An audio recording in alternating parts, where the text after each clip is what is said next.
সুখ দুঃখ হাসি কান্না নিয়ে কিভাবে যে দিনগুলো পার হয়ে গেল বুঝতেই পারিনি যে 18 বছর চলে গেল। তো আজকে আমার ম্যারেজ ডে, কালকে আমার বোন আসছিল আর কি, ও এই উপলক্ষে চলে আসছে। আমি জানিও না যে ও এই দিনটা ঠিক করে এসেছে।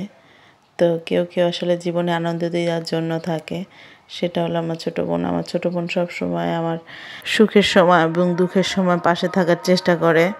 আসলে বোন এভাবে না থাকলে বুঝতে পারতাম না যে বোনটা থাকা কতটা জরুরি। তো তাদের নাস্তা খেতে দিয়ে এদিকে রান্নার আয়োজন আমি শুরু করে দিয়েছি। তো কী রান্না করব ভাবছিলাম, যেহেতু বাচ্চারা সবাই বিরিয়ানি পছন্দ করে, এই জন্য বিরিয়ানির একটা আয়োজন করলাম। আর বাচ্চাদের সব কিছু রেডি করে দিয়েছি, যেহেতু জুম্মাবার ছিল তারা সবাই রেডি হয়ে গেছে, নামাজ পড়তে যাবে। আর এটা আমার বোনের ছেলে আর বোনের হাজব্যান্ড আর কি, ওরাও তৈরি হয়ে গেছে, নামাজ পড়তে যাবে।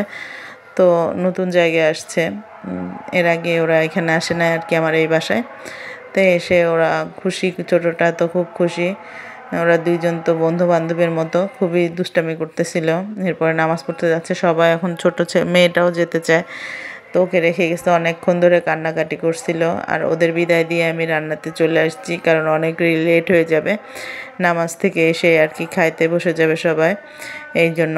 আর আমি এদিকে চাউলটা ভেজে প্রেসারে মাংস দিয়ে দিচ্ছি আর ডিম ভুনা করতে লাগছি। এর মধ্যে আমার একটা ডিম ভাঙেও গেছে।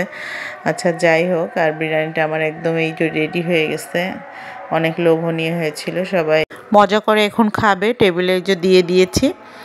আর তারপরে আমার ম্যারেজ ডে একটা আয়োজন করছি ছোটোখাটো, মানে আমরাই কেক কাটবো। আমি একটা কেক বানিয়ে নিয়েছিলাম, তাছাড়া এখানে নতুন কোনো দোকান আমাদের পরিচিত নয়, আর ভালো কেক পাবো না বলে আমি নিজেই তৈরি করেছি, বাইরে থেকে নিয়ে নিই। আর এদিকে আমরা যে রেডি হয়ে পড়েছি। আসলে অনেকগুলো বছর আমি কাটালাম এই সংসারে। আমার হাজব্যান্ড আর আমার সম্পর্ক ভালো থাকার কারণে আমরা একসাথে থাকতে পারছি। আল্লাহর রহমতে কোনো ঝামেলা বিপদ যেটাই হয়েছে দুইজন সামাল দিয়েছি। আর এই যে আমরা বারান্দাতে একটা আয়োজন করেছি, যে হালকা লাইটে আমরা দুইজন বসে কেক কাটবো।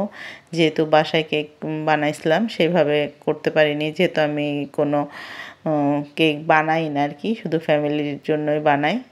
তো মোটামুটি একটা কেক বানাইছিলাম, আর ওইটায় আমরা এই যে বারান্দাতে বসে হালকা ব্লু লাইটে কেকটা কেটে নিলাম। খুব ভালো লাগছিল।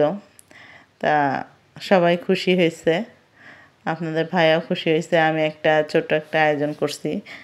তো এইভাবে আমরা যেন সামনের দিনগুলো পার করতে পারি হাসি আনন্দ দিয়ে, আর বাচ্চাদের যেন ভালো রাখতে পারি, সেই দুয়াই আপনাদের কাছে সবসময় চাই।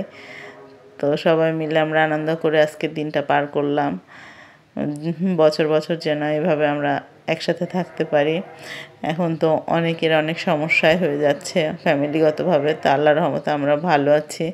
আর আপনাদের ভাই অনেক ভালো মানুষ, তার জন্য হয়তো বা আমি তার সাথে এভাবে দিন কাটাতে পারছি। তো সবাই দোয়া করবেন আমাদের জন্য। এই যে আমাকে কেক খাওয়াই দিচ্ছে, আর এখন সবাই হাইরে মাইরে করে সবাই কেক খাবে। তো ওদের ছেড়ে দিয়েছি, ওরা ইচ্ছা মতো কেক খেয়ে নিক। আর এভাবে আনন্দ করে সবাই ভালো থাকুক, এই কামনায় আজকে এখানে বিদায় নিলাম। আল্লাহ হাফেজ।